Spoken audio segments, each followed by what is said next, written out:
अखनूर।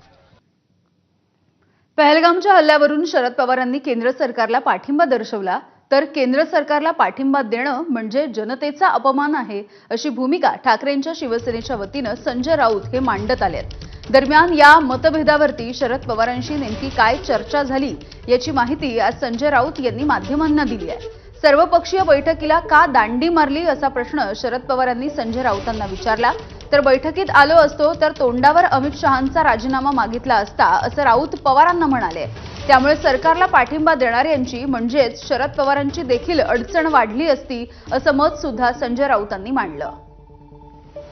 मला पवार साहेबांनी असं विचारलं की तुम्ही ऑल पार्टी मिटिंगला आला नाही, बिलो मी जर आलो असतो तिथे गोंधळ झाला असता, कारण मी तोंडावर अमित शहांचा राजीनामा मागितला असता आणि तुम्हाला ते सगळ्यांना परवडलं नसतं। तुम्ही सगळे या मूडमध्ये होता की सरकारबरोबर राहायला पाहिजे, पण मी या मताचा नाही की ज्या सरकारच्या काळामध्ये इतका नरसंहार होतोय पुलवामापासून पेहलगावपर्यंत, अशा गृहमंत्र्याला सरकारमध्ये राहण्याचा अधिकार नाही।